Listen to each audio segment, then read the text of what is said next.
Hello, hello. This is Robert Ferguson, your nutritionist, the creator, founder of the Diet Free Life methodology, a guy who cares, and that's why we share. And I'm going to keep you for just a second because I want to talk about something that happened with one of my clients, and it 100% is information that I believe will help you. Now, if you are new to me, or if you're not, do me a favor, like, comment, share, help me get the word out. And if you're not on YouTube and you're catching this on Facebook or LinkedIn, go over to our channel on YouTube. Make sure you subscribe, like, comment if you have time, but hit that bell so that whenever I put up new information or share information, you are at least aware that there's information there. Okay.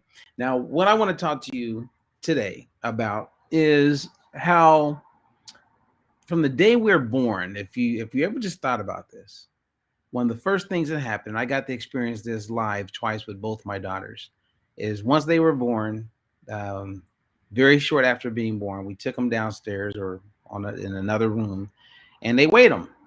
So you check their weight, you check their height, and if you're like me or the average person, at least in North America, you go to the doctor. The first thing they do is they check some basics, right? They check your weight, they put it in the chart, they check your height. We now know if you're getting shorter, if you've gotten taller, and then they'll check blood pressure and look at a few other things. But once they get the weight and the height, then they quickly look at their chart and they look at our BMI, the body mass index. Now, most people don't know it, but the body mass index was created in the 1830s. It was created by Adolphe Quetelet, who was like a mathematician, statistician, and he had taken, I think, 4 or 6 dead bodies, all male, and he um, basically came up with a formula to what he believed would be a healthy weight and height. And now it's taken on some modifications here and there, and they came up with a modification for women, and we know that it's not accurate. The body mass index is not accurate. It is not 100% um, on confirming whether or not a person does have excess body fat or not. If you look at Arnold Schwarzenegger in his heyday, he's considered obese based on the BMI. Tom Cruise today is considered overweight according to the BMI. Serena Williams, both sisters, are considered obese based on the BMI.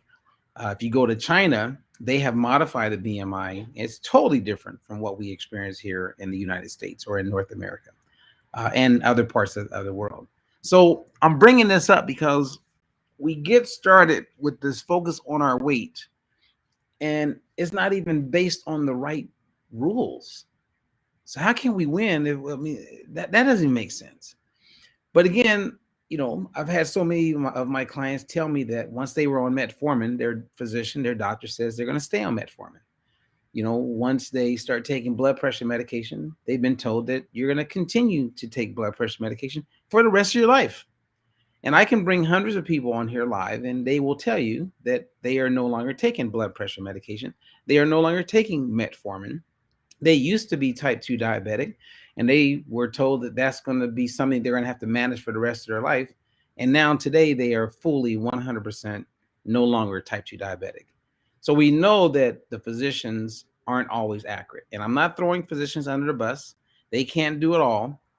And my point is really not to do a dig on physicians, but to empower you to know that it's important that you are in charge of your destiny when it comes to your health, when it comes to your weight, and to align yourself with the right team or partners, family, environment that's going to make it convenient for you so that you can be successful.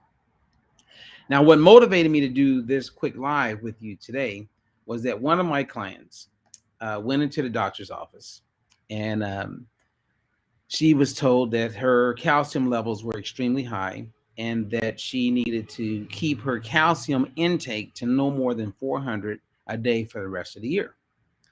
And as soon as she was sharing this with me, and of course they put the fear of God into people, this physician, I said, so did they give you any guidelines? And she said, yeah, they gave me a few sheets of paper that had all the foods on what not to eat.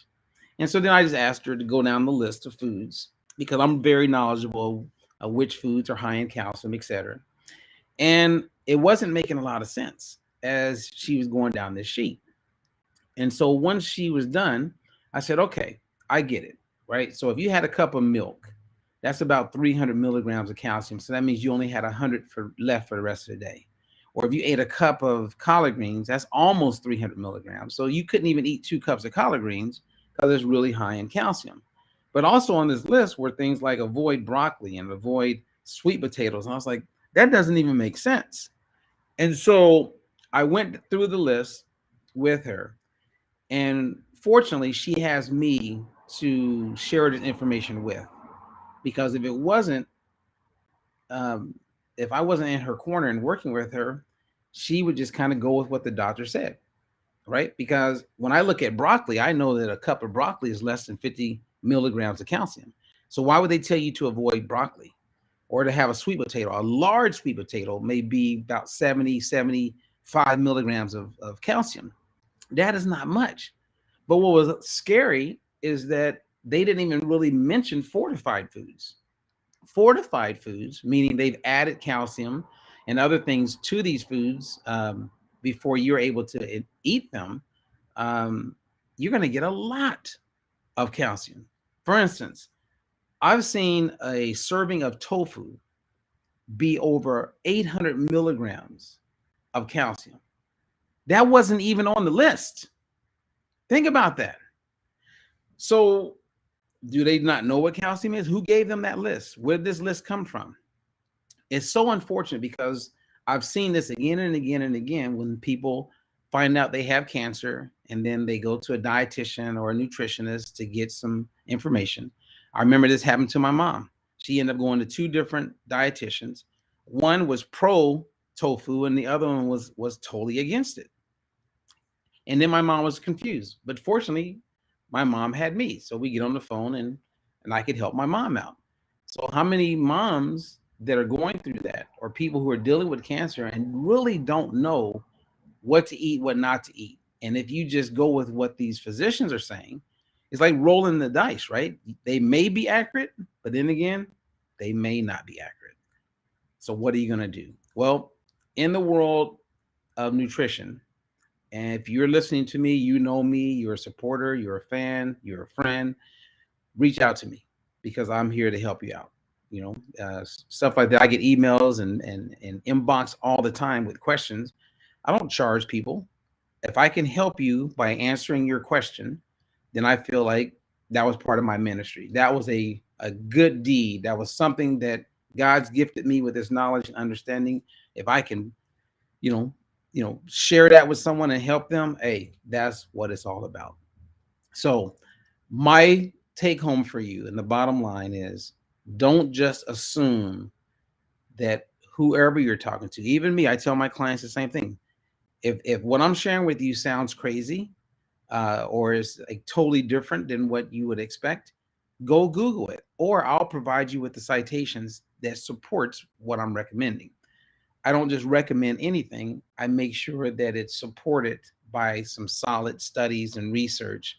And because I've been doing this for a long time, I have years of experience as far as observing my clients be successful with this. And that's where time in a field really comes into play. Um, so that being said, you must hang on and be responsible for you. So whether you're diagnosed with cancer, whether you want to reduce the likelihood of it coming back, if it touches on nutrition, there's a way to make it happen. So we're not going to just be like sheep and just go with the flow.